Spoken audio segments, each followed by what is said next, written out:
Breaking news, ladies and gentlemen, wherever you are listening to me this very moment, I say peace be unto you. Generally and collectively, what we are seeking for is for peace. What we are looking for is for peace. Without peace, there will be no unity. Without peace, there will be no progress. And wherever you see peace, you must see progress. And you must see unity. Agreement must be on ground.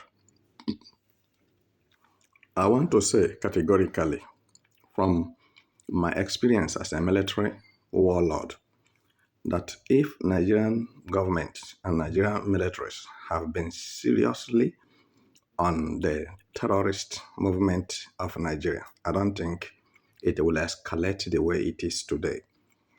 I'm here to inform you that of a truth, the new army chiefs are trying to do something different from what the previous ones have done. I believe that the previous army chiefs were there clapping hands for terrorists, praising them, and packing their backs. All right? And this is why they are able at will to tell you to fight for your right, to defend yourself. I don't know how General Musa and the co looked at it with Tinubu to tell the good people of Nigerians to fight for themselves, because terrorists have overpowered Nigerian security forces. And this made them to get out of their way to go to international communities such as Russia, Israel, and Canada, seeking for military help to fight terrorists in their countries. And one of the most important things that we must note very well is that when you look at the perforation or proliferation of Nigerian security forces today, you will see that it starts from the government of the day. The government of Nigeria does not care about any Nigerians. They only care for themselves. And when you talk of the government of Nigeria, you mean the president, the governors, the senators, local government chairmen, and councillors. They don't value the life in their custodies because they don't really understand the position that they are occupying, that they are very photogenic and very conspicuous, that they have no place to hide themselves. And they have compelling attraction to start with because they cannot deny the power delegated in their hands, authority delegated in their hands to make sure that the lives and properties of the citizens are being secured and protected. But rather, they are the one brutalizing the citizens because they say the truth, they speak the truth. They divulge the inner caucus of deceptiveness of Nigeria government. Then you will be ordered to be killed. So put all together, both the security forces and the lawmakers and the so-called president, vice president, and the co, they are all together one terrorist organization of Nigeria.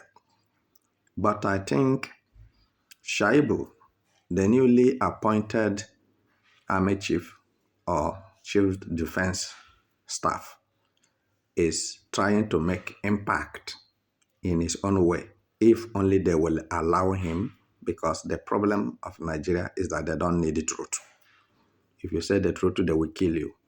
I know that many northern governors and senators have been on the neck of this newly army chiefs appointed to relegate their operations and to limit their efforts in order to calculate them as a failure and nuisance in their military ideologies. So as you are listening to me this very moment, I want to tell you that it is Operation Fire for Fire. Terrorists are fighting back by all means, but Nigerian military, they are hitting hard on the terrorist camps in many places, especially in the north. I'm making this very video, you who is not living in the north, for you to precondition yourself and to observe the weather clearly, so that if you discover any strange movement, any strange face or strange faces, strange visitors moving around you, you should know that these are the terrorists that have been dislodged from the northern part of Nigeria. Now they are looking for a hiding place, which if Nigerian security forces are serious, this is the time to step on them and eradicate anything that has to do with terrorism once and for all. And I still have to say something, that you have to pray for those soldiers. They are human beings. They are not robots. Even robots dies. You can destroy robot. So what I'm saying this very moment must be very, very clear to you, for you to understand. For you to understand that Nigerian soldiers are human beings and they need your prayers, they need positive information. Don't be a saboteur to sabotage your protection and provision and comfortability. Because if you refuse to give them useful information, they may even mistakenly mistake you for one of those terrorists. I didn't say you should join them in the battlefield. I didn't say you should lay false allegation on anybody, but try to do the little you can so that all of us put together can actualize our vision and dream of securing peace and stability in the contraption called Nigeria. So, fellow Biafrans, I cannot talk without you people. I cannot do without you people.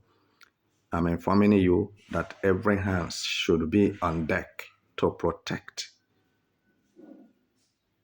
Biafra land, protect Southeast. You see what is going on now?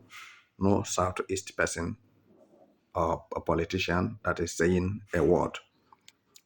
All right?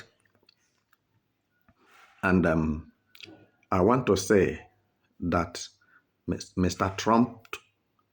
Trump idea of military action in Nigeria is developing interesting issue, because if you did not hit them hard, they will not make a move. Nigeria government by Tinubu is just stagnant. Even to be stagnant is an understatement. He is not there. He is not there to say that he is there, but is stagnant. So it is an understatement. So Tinubu has been underrated in all ramifications of life because of incompetence. To say that it is my turn is not a crime and it's not a hard thing, but to act as it is my turn is where the real issue lies. Are you acting as it is yours? Are you acting systematically and sincerely on the issue as stake on ground? So, my beloved brothers and sisters, I don't want any of you to claim ignorance of the devices of the enemies. Does not mean that I calculate anyone to be your enemy. Your enemies are the terrorists who come from nowhere and started grabbing and dragging lands for occupation, because Fulanis have no land of origin and they want where they will call their own countries or their own country. And that is why they map out strategically part of Chad and Cameroon and Nigeria. So to be at the center so that the terrorism activities in West Africa sub-region can be effective and proactive the way they plan it. But I want to say quickly that their plans and endeavors arrived too late. They are dead before arrival, because as they claim to have everything on them and they can do anything, they can change anything, so also they don't know that another person is thinking a different thing on how to neutralize them and shift them one corner. So, ladies and gentlemen, Biafrans, your mind should be there, and you should understand that Biafra land is not exempted from terror. They are even near there now, in the bushes, in the forest, because most of you don't know what is going on. And when we are talking about it, it's like you people want to swallow us alive. You people don't want us to say anything because everything we are saying look fables and fabricated to you people. It's like we are talking in riddles. It's like we are, you know, reading ordinary newspaper for you people. But you don't know that what we are doing is to make sure that our people stop dying untimely death. So, as you're listening to me this very moment, I pray that the God of grace will minister grace in your heart and special wisdom for you to escape the hands of terror on your neck. Thank you and see you when I see you.